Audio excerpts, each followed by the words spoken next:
construction sectors. On labor market dynamics, the latest QLFS report from Stats SA shows a quarterly increase of 1.9 percentage points in official provincial unemployment, standing at 37.9% in the fourth quarter of 2024 compared to 36% recorded in the third quarter of 2024. Honorable members, we are convinced that the prevailing economic, fiscal, labor market and socio-economic challenges in the province will improve remarkably in the near term due to the strong political willingness and demonstrated effort by the provincial government to ensure the proactive implementation of economic reforms and investment plans outlined by the Honorable Premier in her recent State of the Province address last month, mostly notably the implementation of the aggressive infrastructure investment to improve the deteriorating road networks and water infrastructure to improve service delivery, revitalize the operational and financial capacity of our existing SEZ to support industrialization and attract foreign investors and local investors to promote the province as a viable tourist attraction and industrial site, adopt accountable public governance. Undoubtedly, our genuine intent to enforce the realization of these policies will not only make the lives of our people better, but also create a conducive environment for job creation, productive economic growth, inclusive economic development, and improve in the general welfare of our people. The cost containment measures, one of the critical issues. Honorable Speaker and honorable members, since the 2008 and 9 financial year, cost containment measures were introduced by National Treasury to national and provincial government departments and entities in compliance with the Public Finance Management Act of 1999. The primary objective of the cost containment measures is to curtail non-essential expenditure, directing savings towards critical service delivery areas. Honorable Speaker, in the light of the current fiscal constraints, our province remains steadfast in adhering to cost containment measures. We continue to closely monitor our compensation of employees' spending, and we are committed to addressing any fiscal leakages and inefficiencies identified within the system. We are obliged to continuously seek efficient methods to maximize value for money by improving the functioning of our government programs until the fiscal situation improves. Honorable members, it is also vital that all provincial departments and entities continue to improve system efficacy or efficiency. The departments and entities must review their respective organizational structure, and the Premier must give a date that gives a deadline on this issue of the organizational structure. If we leave it open, they will continue to be the way they are. With a view to eliminate, number one, redundant positions. Number two, identify excess staff. And number three, duplicated functions on the staff establishment. And also conduct head counts or verification of employees under the theme, where is who is where? I want to repeat this. Conduct the head counts or the verification of employees under the theme, where is who and who is where. This will enable us to identify and subsequently reduce the number of possible ghost workers in the system. The Office of the Premier and the Provincial Treasury must lead this campaign, where is who and who is where. In addition, the province will undertake a comprehensive skills audit to assess the current skills sets and knowledge base, with the aim of developing a robust skills matrix, reskilling and allocating new functions to existing officials. Honorable Speaker, we must emphasize that skills audit is not about getting back at employees with lesser skills and qualifications, but it is about empowerment and skilling those vehicles in the need of the skill.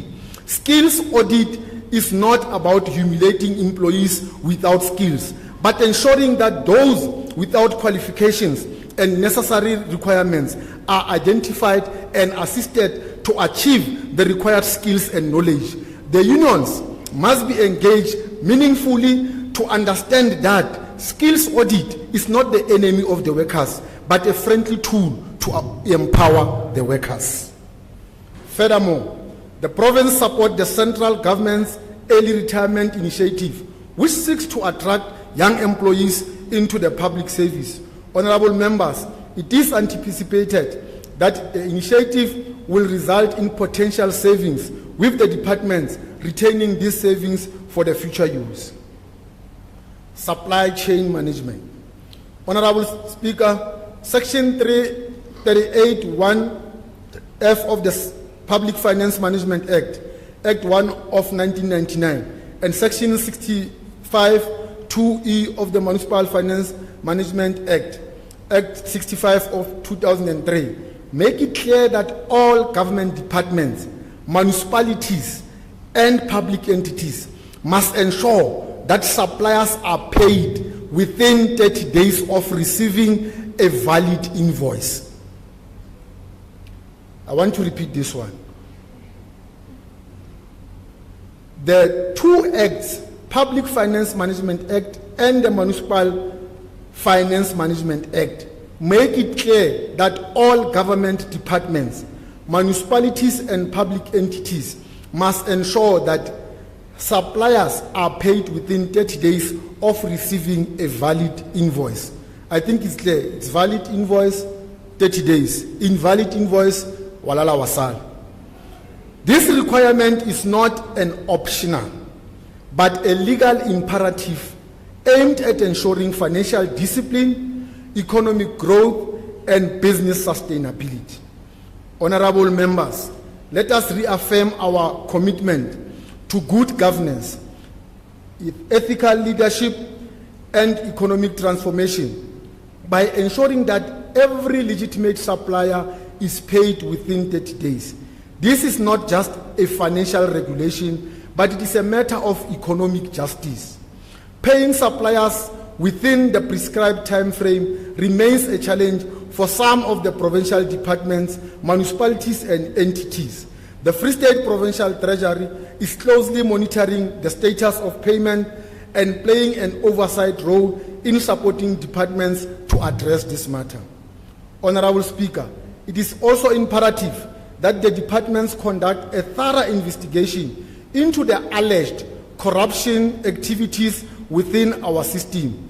One of the most concerning reports involved the practice of paying so-called toll gates. I'm told that for some business people to submit a tender document or a procurement document, they must pay someone. For that paper to move from one person to the other, there's another toll gate that they must pay. For them to be paid also after they've done their work, they still need to pay the toll gate. So we are condemning this practice, and we are encouraging all the departments to really look at this and ensure that there is investigation in this. One of the most, we clearly condemn these alleged actions of corruption where suppliers are reportedly being coerced or forced into paying toll gates before they can receive payments of their services. This means that suppliers are effectively being required to pay in order to be paid, which is unacceptable and unethical practice. We stand firm in our commitment to ensure transparency, fairness, and integrity within the system, and we urge all involved parties to take swift and decisive action to address these allegations. Let us work together to build a government that respects its financial obligation, financial discipline, support businesses, and contributes to a growing and prosperous Free State. Together we can create a future where business thrives, jobs are created, and service delivery improves. Infrastructure investment. Honorable Speaker, We note with concern that our economy is not growing faster enough to create much-needed job opportunities. Thus, investment in infrastructure will play a pivotal role in achieving economic growth, job creation, and poverty reduction. Speaker, delivering infrastructure on time and within the allocated budgets becomes very critical for growing our provincial economy and creating jobs. Let us work together, private and public sector and the financial sector, in turning the Free State province into an infrastructure hub. Honorable Speaker, in the 2025-2026 financial year, the province plans to spend just above 5.2 billion on infrastructure investment. Honorable Premier, we are delighted to inform the House that close to 42% of this allocation is for projects that are to be implemented by the Department of Community Safety, Roads and Transports. This underscores the promise you made in relation to addressing key roads across the province. This also affirms your clarion call to turn Free State into a construction site.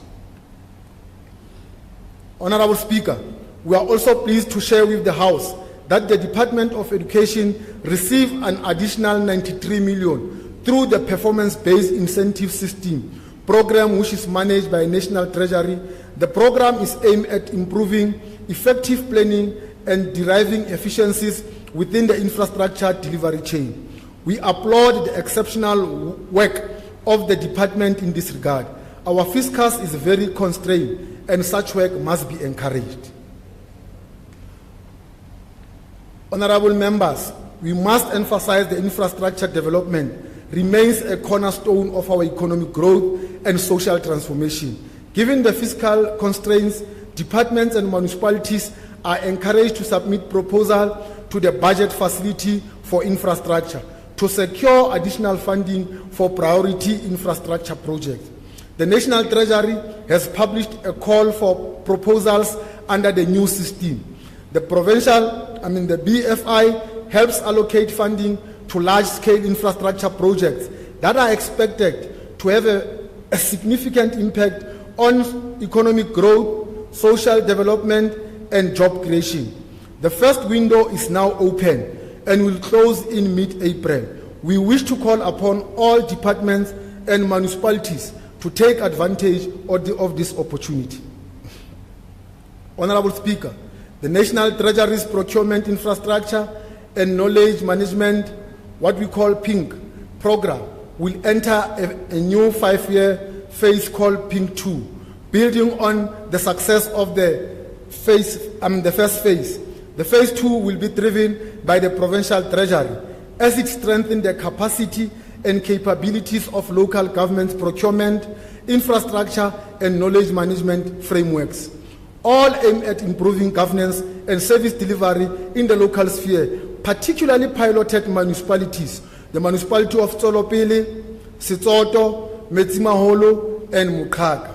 We look forward to a sustained and successful partnership with the Swiss State Secretariat for the Economic Affairs and National Treasury as we build a capable, ethical, and developmental state under governance.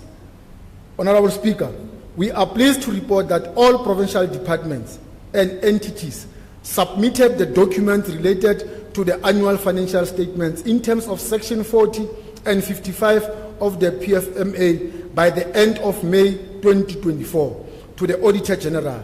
We are also delighted to announce that for the first time in 9 years, the provincial PFMA audit outcomes did not have any adverse or disclaimer audit opinion.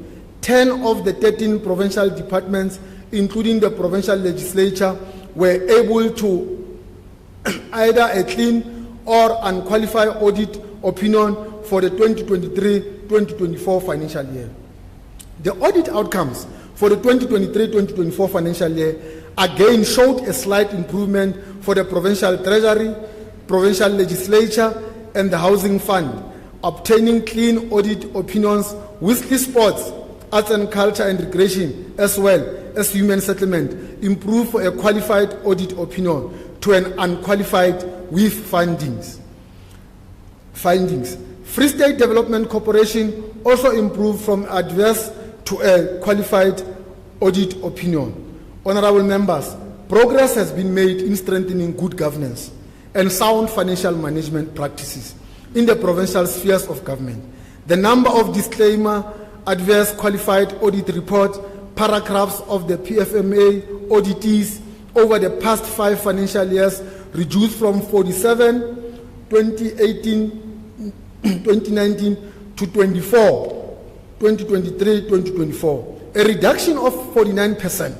Whilstly the number of non-compliance with legislation paragraphs in the audit reports decreased from 160, 2019 to 102, 2023, 2024, representing a decline of 36%. Honorable Speaker, we also note some improvements in the unwanted expenditure. However, the performance is still at an acceptable level, and we want to encourage departments and entities to do more to curb this anomaly and work towards finalizing accumulated outstanding investigations. Honorable Speaker, we will continue with our monitoring and oversight activities in this regard and work with departments and public entities to strengthen good governance and sound financial management practices to improve the audit outcomes by invoking Chapter 18 of the PFMA. Honorable Premier, the Provincial Treasury has actively monitored and enforced the implementation of the risk-based internal audits within departments and public entities to assist in the identification of the weaknesses in the financial management, procurement, operational processes, and prevention of irregularities and fraud. We must also acknowledge the significant work of the governance structures such as audit committees, risk management committees, and audit committee chairpersons forum for assisting in improving provincial audit outcomes through their independent oversight roles. We expect this to also happen soon in municipalities. Honorable Speaker, we have observed a decline in the financial management capabilities of most municipalities across the province, along with a total disregard for the set financial norms, which is why the Provincial Treasury will be working with COGTA and SALGA to address this issue. The Office of the Auditor General, South Africa, has highlighted that 2022-2023 audit opinions have been stagnated in the most recent municipalities' audit results. During this term of office, we will intensify assessment and actions on the 22 delegated municipalities. We will work with Auditor General to enable municipalities to improve their capacity to meet their financial obligations and commitments. By doing this, we will ensure that they improve their communities with services. Additionally, the National Treasury released the MFMA Circular number 124, which primarily addressed the ESCOM debt but also covers timelines. As stated in my previous provincial budget speech, Honorable Speaker, as of right now, despite the support from the Provincial Treasury, COGTA and SALGA, municipalities are not servicing the bulk accounts fully, which resulted in the National Treasury issuing termination letters to those municipalities. We will want to pledge that we will double our efforts to reduce unnecessary and inefficient spending by municipalities and entities. The Provincial Treasury will double its efforts to increase the efficiency of governance systems, which have also witnessed a slight improvement. To assist municipalities in improving funded budgets, the Provincial Treasury has expanded its support during the 2025 budget planning process. The Provincial Treasury provided training to all delegated municipalities outlining the important areas to ensure compliance and pertinent data needed to facilitate an efficient evaluation of the budget. Provincial Treasury concluded that just 8 of the 23 municipalities' budgets were funded, while 15 municipalities were unfunded. Based on the assessment of municipal standards charts of accounts data, strings uploaded to the Go Muni portal by municipalities. Unauthorized, irregular, fruitless, and wasteful expenditure remains a serious concern. This trend undermines service delivery and erodes public confidence in our institutions. We call upon public accounts committees to intensify their oversight efforts in reducing such expenditure. To strengthen financial accountability, Provincial Treasury, COCTA and SALGA will provide continuous technical training and to MPEC members. Further, the Provincial Treasury will closely monitor the implementation of the unauthorized, irregular, fruitless and wasteful expenditure reduction and preventative strategy alongside Circular number 6 of the UIFE, which was issued in January 2025. The fiscal framework. Honorable Speaker, the 2024 MTEM budget statement clearly emphasized the continuation of the fiscal consolidation stance over the 2025 MTEF period. The Minister of Finance went into detail explaining the need to contain the growing government debt and the related debt service cost, which is estimated at 388 billion in 2024-2025. Honorable members, the 2024 MTEF budget came with huge budget cuts for the province, and its impact is still lingering. It is pleasing to note that there are no further budget cuts proposed for the 2025 MTEF. However, we still implore all the provincial departments, public entities and municipalities to remain prudent in managing the limited provincial resources. We must continue our fiscal strategy of directing budgets towards high-impact service delivery projects and programs. Honorable Speaker, we appreciated the physical position of the country, which requires us to do things differently.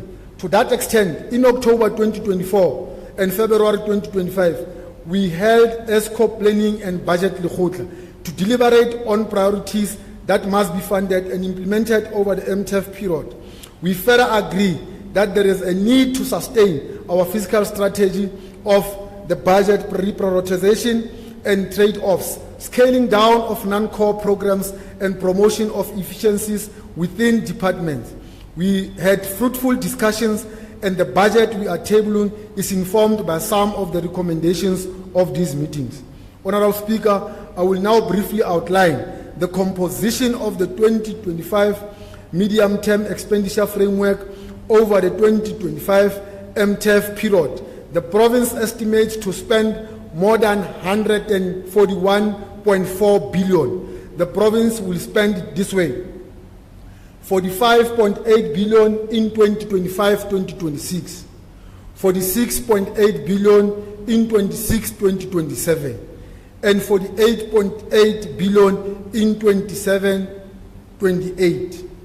Honorable Speaker, the 2025-2026 provincial fiscal framework, which amounts to 45.8 billion, is constituted by equitable share, conditional grants, and provincial owned revenue. The allocated equitable share for the 2025-2026 financial year amounts to 34.8 billion, which is an increase of 5.2% when compared to the last year financial allocation. Our conditional grants receipts total of 9.8 billion, an increase of 0.9%. Lastly, the estimated provincial revenue is estimated at 1.2 billion, which is a decline of 3.3% when compared to the last financial year allocation. This decline is due to the upward adjustment implemented in 2024-2025 adjustment budget.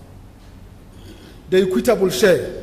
Honorable Speaker, allow me to briefly unpack a few changes that impacted our provincial equitable share allocation. Firstly, our provincial equitable baseline, as estimated through the 2024 MTEF allocation, is adjusted downward by 430.3 million over the 2025 MTEF period due to the updates of the provincial equitable share formula. Specifically in 2025-26 financial year, the decline is 64.1 million, whistly for 26-27 financial year and 27-28 the decline amounts to 150.3 million and 215.8 million respectively. Speaker, allow the tabling of the 2024 national budget. The National Treasury allocated 14.5 billion to provinces to caution them from the impact of the salary increases emanating from the wage agreement. The allocation to the provinces in this regard were done through the provincial equitable share formula. And so the Free State province is allocated 249.5 million in 2025-2026 and 267.2 million and 279.3 million in 26-27 and 27-28 respectively. These additional are allocated to all provincial departments. The province is further allocated 68.8 million for the implementation of the Presidential Youth Employment Initiative, specifically for employment of the teacher assistants in 2025-2026. The funds are allocated to the Department of Education. Conditional grants. Conditional grants allocations are mainly for implementing the national priorities and to augment provinces in the implementation of their sector priorities. These funds are highly regulated through the Division of Revenue Act, and it is thus imperative that the departments comply with the said act and implement projects and programs as directed. Speaker, in the 2025 MTEF period, I heard the province has allocated more than 28.7 billion to implement the key socio-economic programs and projects. Thus, in 2025-26, the province will spend 9.8 billion. Whistly, 2026-2027 and 2027 and 2028, the province is estimated to spend 9.2 billion and 9.7 billion respectively.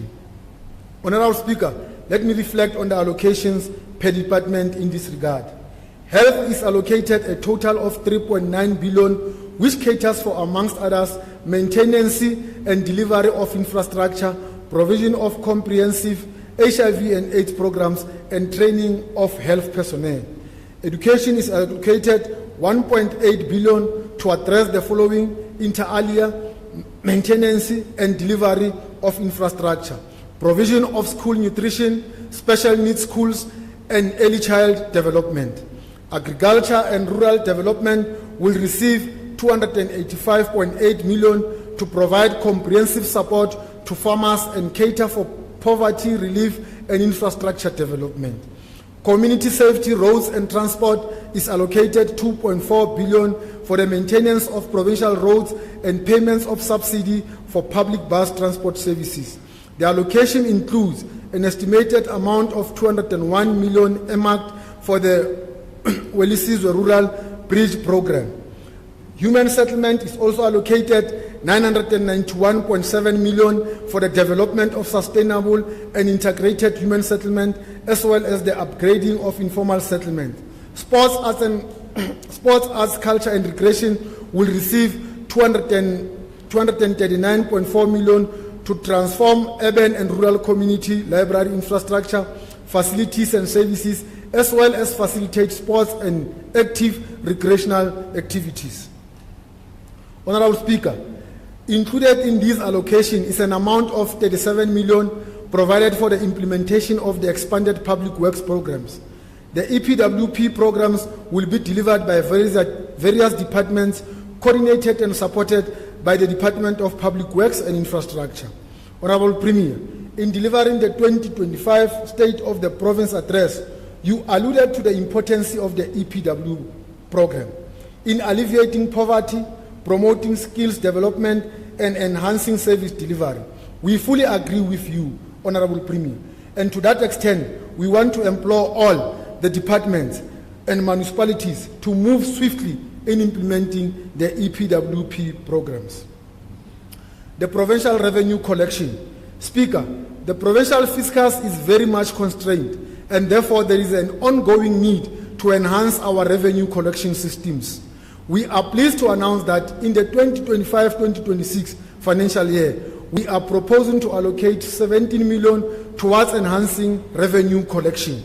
The funds will be shared amongst the Departments of Health, Community Safety, Roads and Transport, Agricultural and Rural Development, and Economic Development. In the current financial year, the province had set a target to collect 1.2 billion in revenue. We are pleased to report that as of the end of January 2025, we have already achieved 99.1% of the revenue target. This is indeed an outstanding performance, and it is only right that we applaud this achievement. Honorable Speaker, over 2025 MTEF, we plan to collect 3.7 billion. Our estimated revenue for 2025-2026 financial year is just above 1.2 billion. Honorable Speaker, let us turn to the business of the day, the proposed 2025 MTEF allocations. Please note that the details of the allocations are set out for each vote in the 2025-2026 estimates of the provincial revenue and expenditure, as well as 2025-2026 appropriation bill.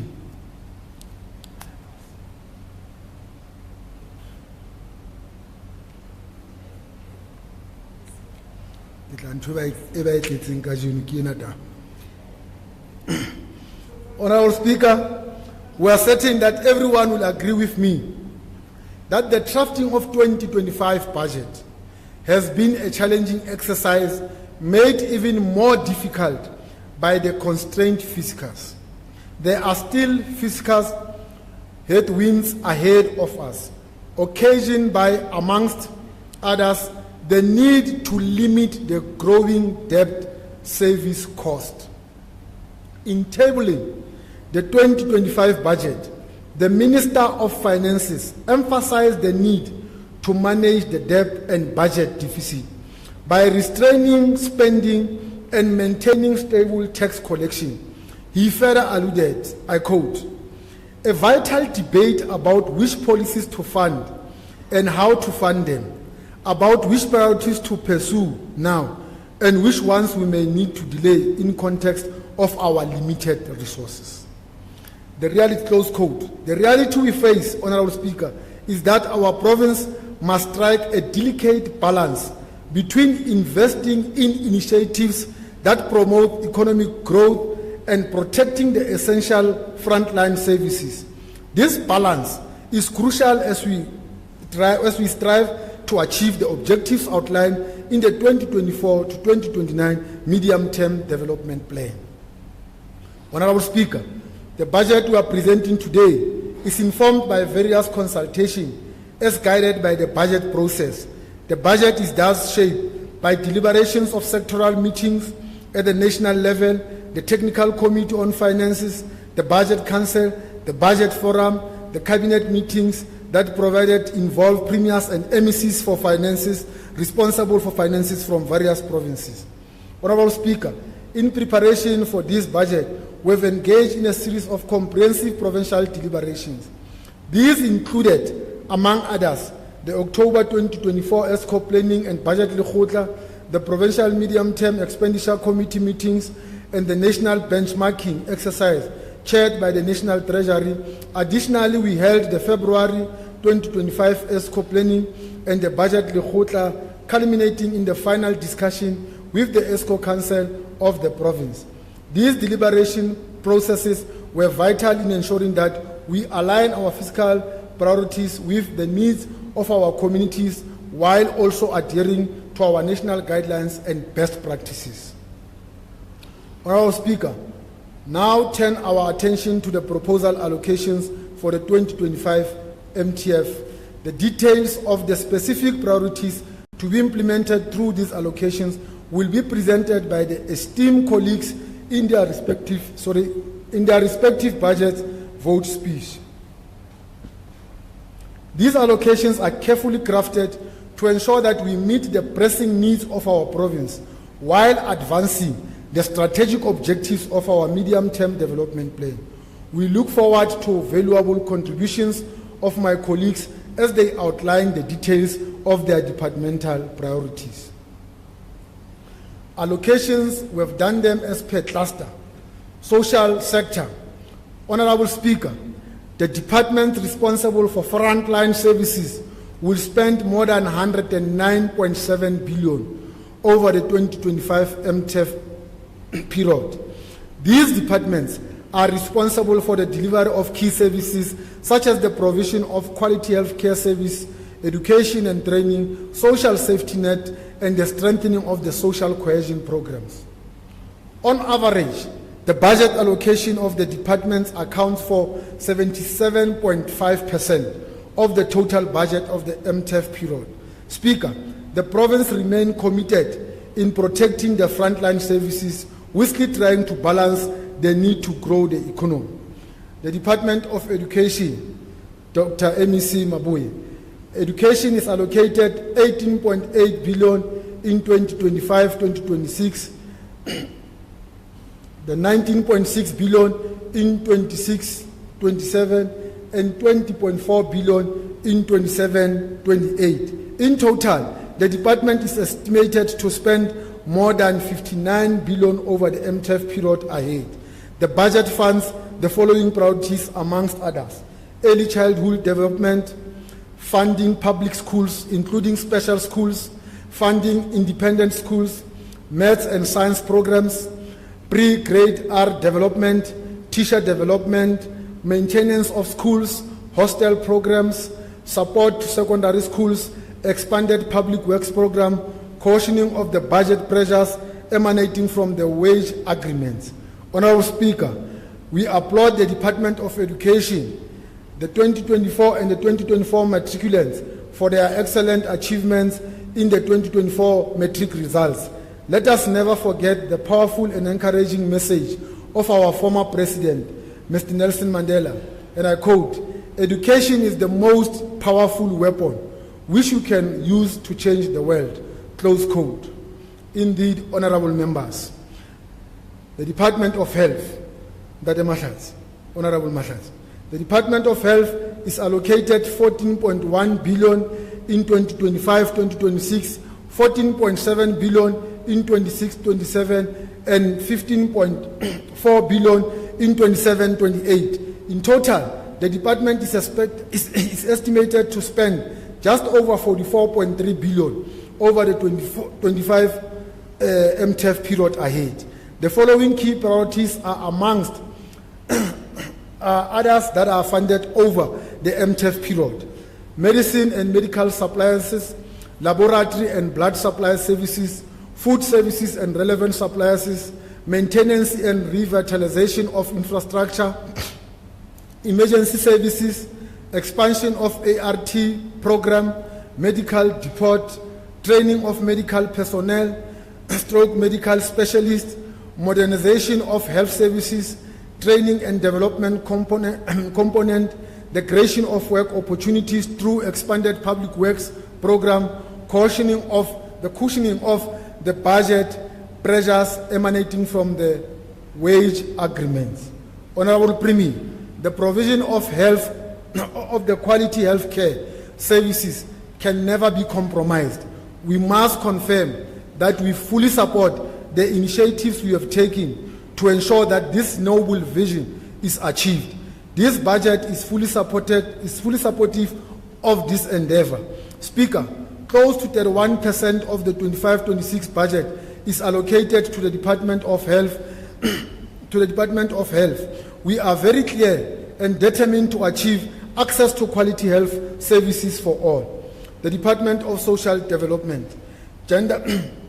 Department of Social Development, Honorable Member is allocated 1.3 billion in 2025-2026, 1.4 billion in 2026-2027, and 1.4 billion in 2027-2028. Over the MTF period, the department is projected to spend more than 4.2 billion. The activities are outlined there, which are supposed to be undertaken by the social development.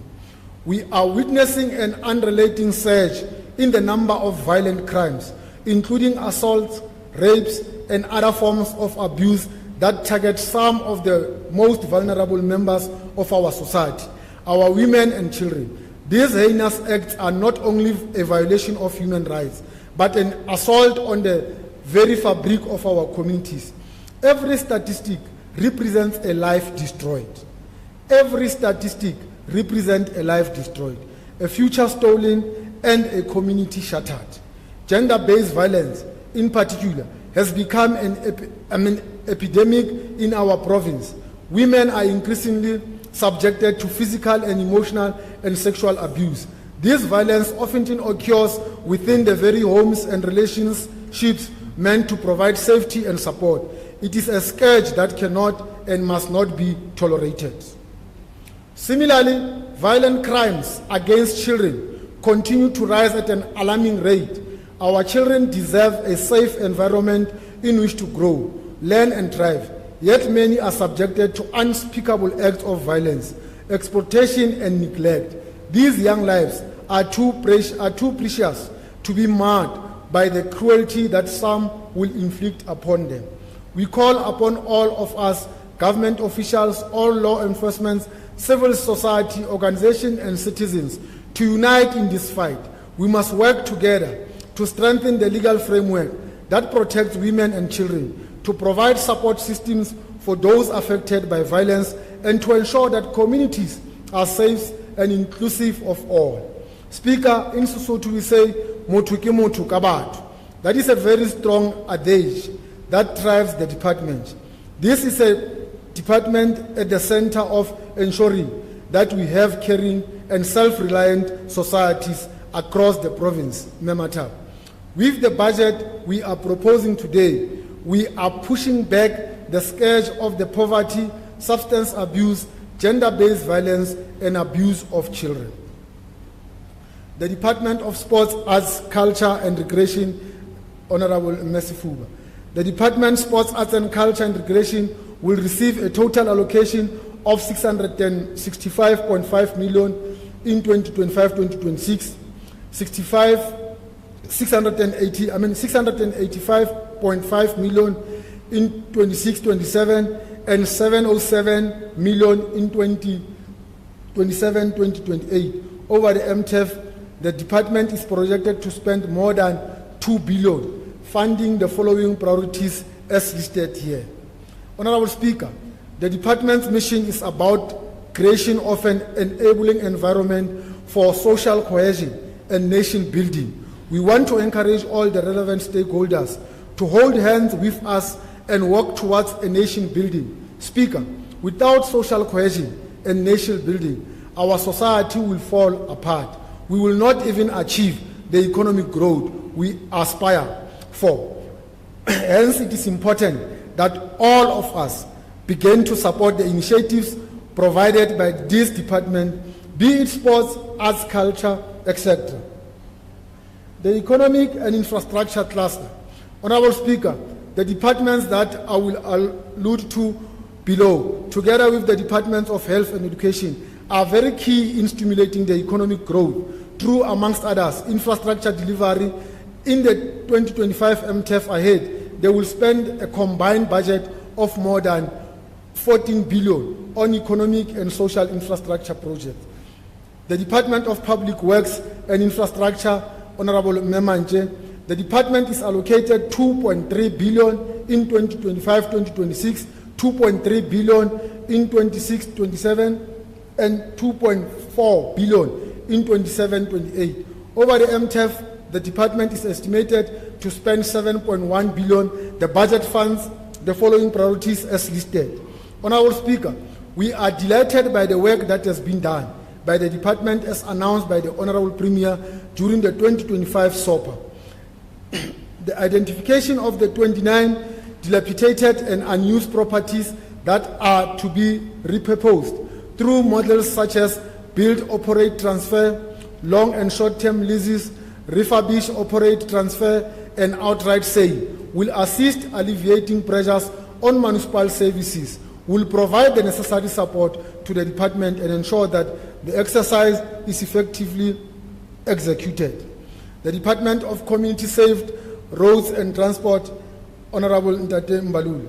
The department received an amount of 3.7 billion in 2025-2026, 3.2 billion in 26-27 and 3.3 billion in 27-28.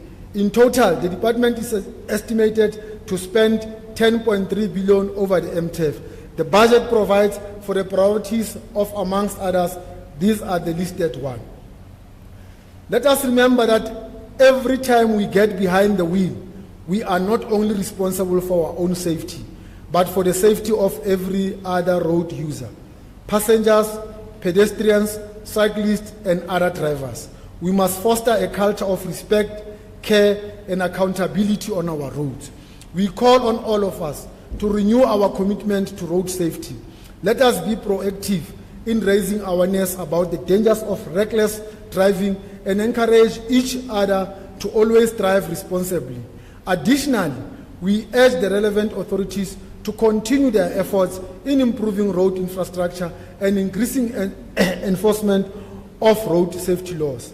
Together we can work to minimize these accidents, save lives, and ensure that Free State remains a safe place for all. Let us keep in mind that beyond the inconvenience of traffic, there are families who are devastated by the loss of loved ones. This is a burden we must try to alleviate. The Department of Agriculture and Rural Development, Honorable Makume. The proposed allocation for the department amount to 883 million in 25-26 and the 911 million in 26-27 and 949 million in 27-28. Therefore, over the MTEF period ahead, the department is estimated to spend 2.7 billion. The budget funds the following priorities as listed. The Department of Human Settlements. The Department of Human Settlements received an allocation of close to 1.3 billion in 25-26 and 1.2 billion in 26-27 and 1.2 billion in 27-28.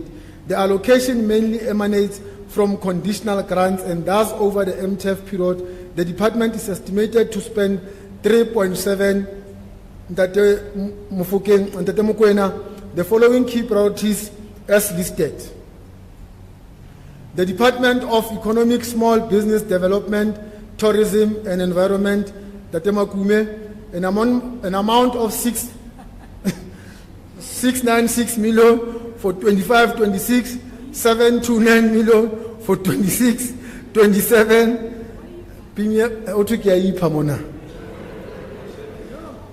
752 million for 27-28.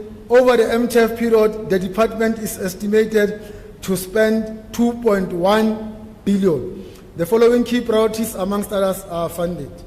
The above-mentioned allocations, including the transfer to the provincial public entities. In 2025-2026, the Free State Gambling, Liquor and Tourism Authority is allocated 103.7 million for operational costs and regulatory functions, with Limaluti Apofung SEZ 40 million, and FDC will be only allocated an amount of 6 million, as it is expected that the entity should be self-sustainable. Office of the Premier, the Office of the Premier received 633 million in 2025-2026 and 649 million in 26-27 and 658 million in 27-28. Over the MTEF period ahead of the Office of the Premier is estimated to spend 1.9 billion. The following key priorities as listed are mentioned. Honorable Speaker, we are proposing to reduce the budget from the provincial bursary program to fund other provincial pressures. The reduction is informed by the discontinuation of the international bursary project. Corporate governance and traditional affairs. Is allocated 447 million 25-26 and 462 million 26-27 and 478 million 27-28. Over the MTEF, the department is expected to spend 1.3 billion. The following key priorities, amongst others, as listed are funded. Honorable Premier, your directives relating to the district development model are very clear, and you have succinctly explained the importance of integrated planning across the spheres of government. We stand firm in supporting the DDM and call on all relevant stakeholders to start implementing the model in their respective plans. The Provincial Treasury, Makume. The Provincial Treasury is allocated 383 million in 2025, 398 million in 26/27, and 413 million in 27/28. In total, the Provincial Treasury is estimated to spend 1.1 over the MTF period. The budget funds funding the following priorities. Honorable Speaker, our partnerships with amongst others, the Association of Certified Fraud Examiners, the South African Institute of Chartered Accountants, and the South African Institute of Internal Auditors, and the South African Revenue Services remain steady, and we appreciate the work aimed at strengthening governance in our departments, public entities, and municipalities.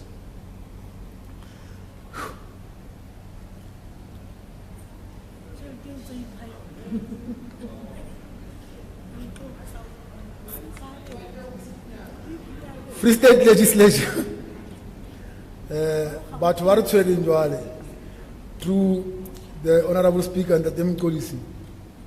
The provincial legislature is allocated 323 million in 25-26, 345 million in 26-27, and 38 million in 27-28. In total, the legislature is estimated to spend just 1 billion over the MTF period ahead. The work of the provincial legislature, as always, is commendable. The active oversight role played by the legislature, especially on financial and non-financial matters, is very crucial in ensuring that we attain fiscal sustainable for the province. Honorable members, the MECs of the above-mentioned provincial departments will elaborate on how their departmental allocations are aligned with our shared priorities, how funds will be allocated to specific programs and projects. We must remember that even in the most difficult times, there's always a glimmer of hope. Just beyond the clouds, the sun is shining, and we are determined to navigate through these challenges towards brighter days. We believe in the effectiveness of our planning and our unwavering commitment to building a prosperous future for the Free State. In conclusion, Honorable Speaker, today's budget is not merely a statement of figures and allocations. It is a commitment to building a stronger, more resilient Free State, guided by the principles of inclusive, transformative, and sustainable economic growth. In the words of the late Bishop Desmond Tutu, I quote, "Hope is like having a little light inside your heart that keeps shining even when things are dark or are difficult around you." Close quote. Honorable Speaker, as we table this budget, we do so with firm commitment to building a province that is economically vibrant, socially just, and structurally sound. The sacrifices of our past must inspire us to be custodians of a future where every citizen of the Free State can prosper. Honorable members, as we move forward with this budget, let us do so with conviction and with the understanding that together, united, we can overcome the challenges of today to build a better tomorrow. Even now, more than before, we believe that beyond the clouds, the sun is still shining. Honorable Speaker, as I conclude, I would like to extend my sincere gratitude to our Premier, Mema Queen Matai Letsoa, for her exceptional leadership and visionary guidance, which continue to inspire and shape the direction of this province. I also wish to thank my fellow colleagues of the Executive Councils for their unwavering support, critical thoughts, and for ensuring that the budget decisions we made are aligned with the goal of advancing our province. I extend my appreciation to the members of Parliament, Legislature, and the Provincial Public Accounts and Finance Committee, and for all the committees for their diligent work in enabling accountability, oversight, and ensuring that we remain on the right path towards good governance. Accountability is the cornerstone of democracy. I'm deeply grateful to the HOD, Ntate Mohlahlo, and the team treasury and the staff in my office for their tireless efforts in preparing this budget and for their continued commitments to fiscal responsibility. I would also like to express my heartfelt thanks to my family, whose unwavering support and understanding provide me with the strength to carry out this important responsibility. Let me also take a moment to express my sincere gratitude to all the people of South Africa, particularly the people of this province, for their continued patience, understanding, and resilience. Your tolerance and support during these trying challenges and challenging times are deeply appreciated. Together we move forward with determination, united, and share a commitment to building a prosperous province. Honorable Speaker, before I close, I would like to quote the former president of the ANC, Mr. Oliver Reginald Tambo. I quote, "It is our responsibility to break down the barriers of divisions and create a country where will be neither whites nor blacks, just South Africans, free and united in diversity. I hereby table the state, close quote, I hereby table the Free State Provincial Budget for the 2025-2026 financial year, accompanying documents for your consideration. I thank you all."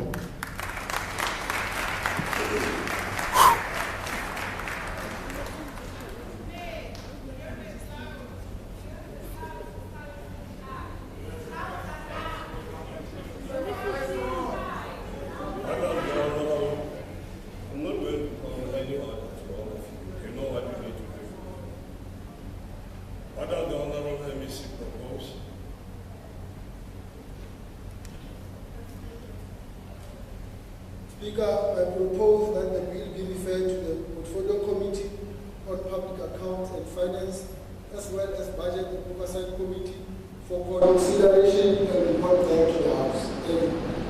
Any discussion? Any objection? Approved.